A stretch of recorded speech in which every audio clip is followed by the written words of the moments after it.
और प्रधानमंत्री मोदी आज एक बड़ी बैठक ले रहे हैं। क्या कह रहे हैं ये सुनते हैं। कुछ स्कूल्स में बच्चों के संक्रमित होने के मामले में भी कुछ न कुछ खबरें आ रही हैं, लेकिन संतोष का विषय है कि ज्यादा से ज्यादा बच्चों को भी वैक्सीन का कवच मिल रहा है। मार्च में हमने 12 से 14 साल के बच्चों के लिए वैक्सीनेशन शुरू कर दिया था। अभी कल ही 6 से 12 साल के बच्चों के लिए भी कोवैक्सीन टीका की परमिशन मिल गई है। सभी एलिजिबल बच्चों का जल्द से जल्द टीकाकरण यह हमारी प्राथमिकता है। इसके लिए पहले की तरह स्कूलों में विशेष अभियान भी चलाने की जरूरत होगी। टीचर्स और माता पिता इसे लेकर जागरूक रहें। हमें ये भी सुनिश्चित करना होगा। वैक्सीन सुरक्षा कवच की मजबूती के लिए देश में सभी वयस्कों के लिए प्रिकॉशन डोज भी उपलब्ध हैं। टीचर्स, पेरेंट्स और बाकी एलिजिबल लोग भी प्रिकॉशन डोज ले सकते हैं। इस तरह भी हमें उन्हें जागरूक करते रहना होगा। साथियों, तीसरी लहर के दौरान हमने हर दिन 3 लाख से ज्यादा केसेस देखे। हमारे सभी राज्यों ने इन केसेस को हैंडल भी किया और बाकी सामाजिक आर्थिक गतिविधियों को भी गति दी। यही बैलेंस आगे भी हमारी स्ट्रेटेजी का हिस्सा रहना चाहिए। हमारे साइंटिस्ट और एक्सपर्ट्स नेशनल और ग्लोबल सिचुएशन को लगातार मॉनिटर कर रहे हैं। उनके सुझावों पर हमें प्रिएम्प्टिव, प्रोएक्टिव और कलेक्टिव अप्रोच के साथ काम करना होगा। इन्फेक्शंस को शुरुआत में ही रोकना हमारी प्राथमिकता पहले भी थी और अब भी यही रहनी चाहिए। आप सबने भी जिस बात का उल्लेख किया, टेस्ट, ट्रैक और ट्रीट की हमारी स्ट्रेटेजी को भी हमें उतने ही प्रभावी तौर पर लागू करना है। आज कोरोना की जो स्थिति है उसमें ये जरूरी है कि अस्पतालों में भर्ती मरीजों में जो हमारे गंभीर इन्फ्लुएंजा के केसेस हैं उनका 100% RT-PCR टेस्ट हो। इसमें जो भी पॉजिटिव आते हैं उनका सैंपल जीनोम सीक्वेंसिंग के लिए जरूर भेजें। इससे हम वेरिएंट की समय समय पर पहचान कर पाएंगे। साथियों, हमें सार्वजनिक स्थानों पर कोविड एप्रोप्रिएट बिहेवियर को प्रमोट करना है। साथ ही पब्लिक में पैनिक न फैले, ये भी सुनिश्चित करना है। साथियों, आज की इस चर्चा में हेल्थ इंफ्रास्ट्रक्चर को अपग्रेड करने के लिए जो काम हो रहे हैं उनकी भी बात हुई। इंफ्रास्ट्रक्चर के अपग्रेड का काम तेजी से चलता रहे, ये सुनिश्चित किया जाना चाहिए। बेड्स, वेंटिलेटर्स और PSA ऑक्सीजन प्लांट जैसी सुविधाओं के मामले में हम काफी बेहतर स्थिति में हैं, लेकिन ये सारी सुविधाएं फंक्शनल रहे, हमें ये भी सुनिश्चित करना होगा और उसको मॉनिटर किया जाए, जिम्मेवारी तय की जाए, ताकि कभी जरूरत पड़े तो हमें संकट ना आए। साथ ही अगर कहीं कोई गैप है तो मैं आग्रह करूंगा कि टॉप लेवल पर उसको वेरीफाई किया जाए, उसको भरने का प्रयास हो। मेडिकल कॉलेजेस, जिला अस्पताल, इन सब में हमें अपने मेडिकल इंफ्रास्ट्रक्चर को भी स्केल अप करना है और मैन पावर को भी स्केल अप करना है। मुझे विश्वास है आपसी सहयोग और संवाद से हम लगातार। तो प्रधानमंत्री मोदी को आप यहां पर सुन रहे थे। कोरोना के खिलाफ मजबूत कदम उठाए प्रधानमंत्री मोदी ने ये कहा। लड़ते भी रहेंगे और रास्ते भी निकालते रहेंगे। साथियों, कोऑपरेटिव फेडरलिज्म की जिस भावना को संविधान में व्यक्त किया गया है, उस पर चलते हुए भारत ने कोरोना के खिलाफ मजबूती से ये लंबी लड़ाई लड़ी है। वैश्विक परिस्थितियों की वजह से, बाहरी कारकों की वजह से देश की आंतरिक परिस्थितियों पर जो प्रभाव होता है, केंद्र और राज्यों ने मिलकर उसका मुकाबला किया भी है और आगे भी करना ही होगा। केंद्र और राज्यों के साझा प्रयासों से ही आज देश में बड़े स्तर पर हेल्थ इंफ्रास्ट्रक्चर में सुधार हो पाया है। लेकिन साथियों, आज इस चर्चा में मैं एक और पक्ष का जिक्र करना चाहता हूं। आज की वैश्विक परिस्थितियों में भारत की अर्थव्यवस्था की मजबूती के लिए आर्थिक निर्णयों में केंद्र और राज्य सरकारों का तालमेल, उनके बीच सामंजस्य पहले से अधिक आवश्यक है।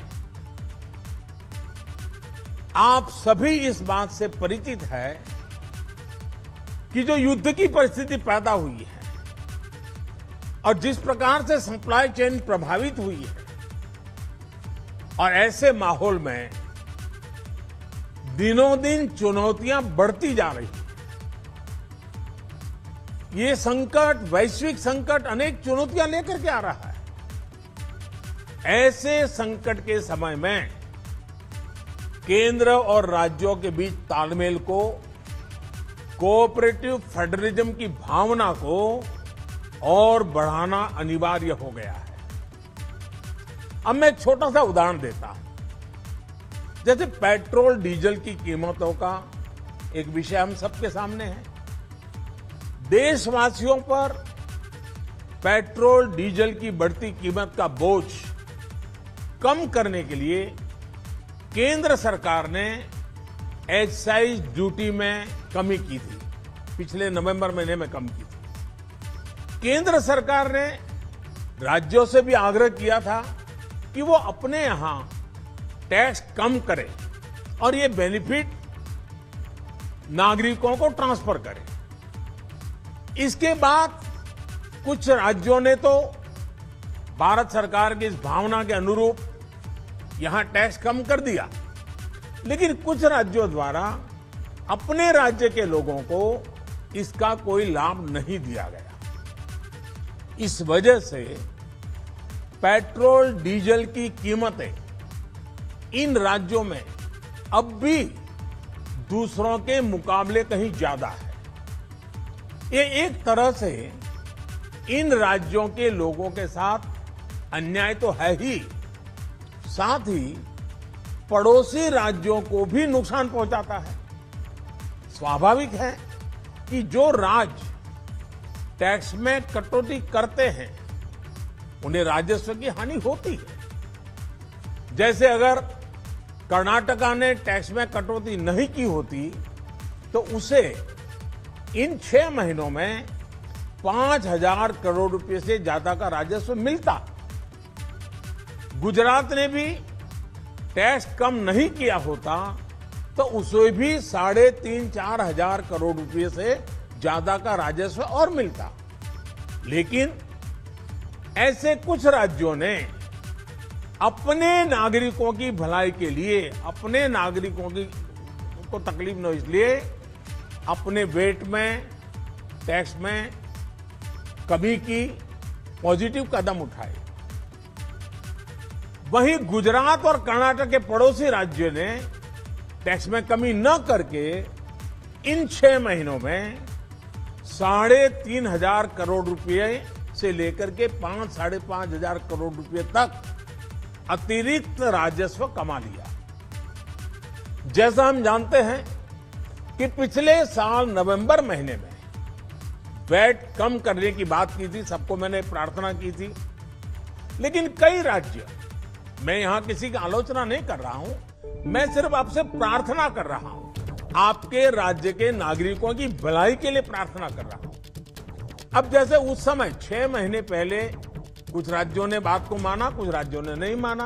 अब कई राज्य जैसे महाराष्ट्र, पश्चिम बंगाल, तेलंगाना, आंध्र प्रदेश, तमिलनाडु, केरला, झारखंड, किसी न किसी कारण से उन्होंने इस बात को नहीं माना और उनके राज्य को, नागरिकों को बोझ कंटिन्यू रहा।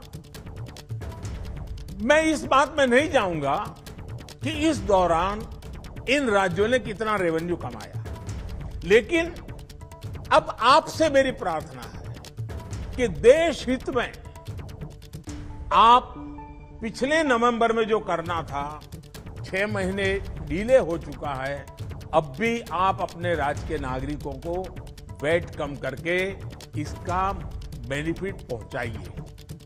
आप सब जानते हैं कि भारत सरकार के पास जो रेवेन्यू आता है उसका 42% तो राज्यों के ही पास चला जाता है। मेरा सभी राज्यों से आग्रह है कि वैश्विक संकट के इस समय में कोऑपरेटिव फेडरलिज्म की भावना पर चलते हुए एक टीम के रूप में हम सब मिलकर काम करें। अब मैं कई विषय हैं, बारीकी में नहीं जा रहा हूं, जैसे फर्टिलाइजर। आज हम तो फर्टिलाइजर पर दुनिया के देशों पर डिपेंडेंट है। कितना बड़ा संकट आया है, लगातार अनेक गुना सब्सिडी बढ़ रही है। हम किसानों पर बोझ ट्रांसफर नहीं करना चाहते। अब ऐसे संकट झेलने पड़ रहे हैं, तब मैं आप सबसे आग्रह करता हूं, प्रार्थना करता हूं कि आप अपने राज्य, अपने पड़ोसी राज्य, सभी देशवासियों के हित में उसकी सर्वोच्च प्राथमिकता दें। मैं एक और उदाहरण देता हूं। अब नवंबर में जो करना था नहीं किया, इसलिए पिछले 6 महीने में क्या हुआ है, आज चेन्नई में, तमिलनाडु में पेट्रोल करीब 111 रुपया के पास है।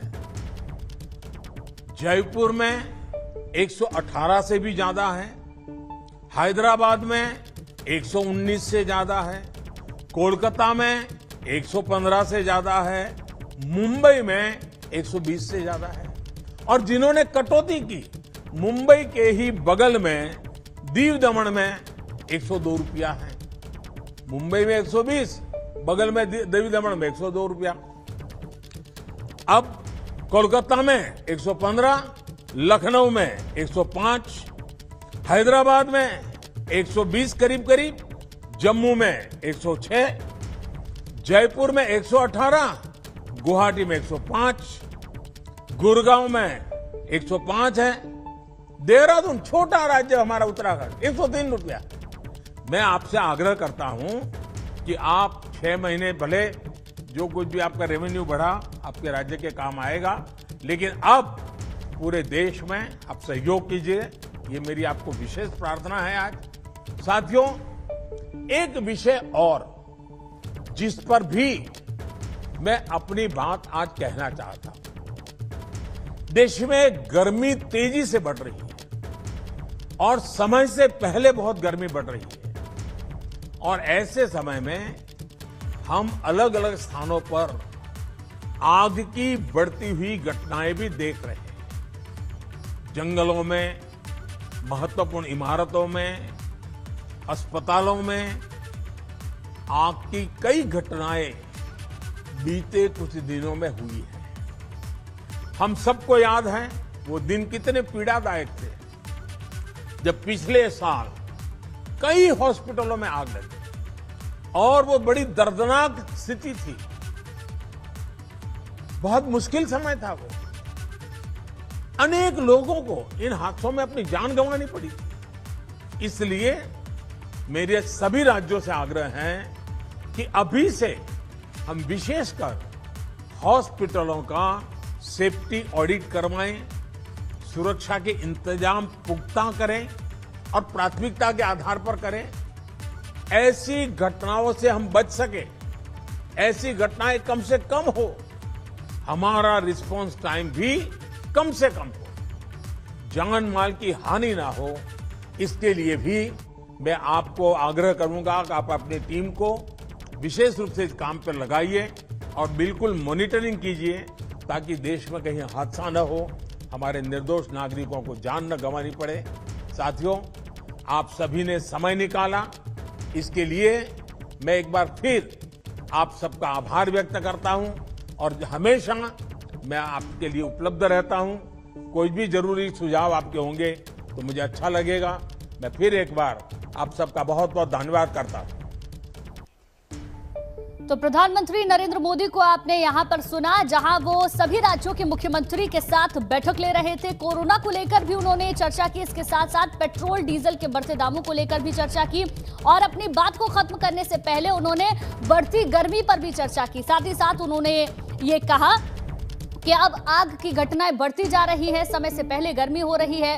पेट्रोल डीजल को लेकर उन्होंने कहा कि केंद्र सरकार की ओर से एक्साइज ड्यूटी कम की गई है, कुछ राज्य सरकारों ने वैट कम किया, कुछ ने नहीं भी किया। इन तमाम बातों के बारे में जानकारी दी।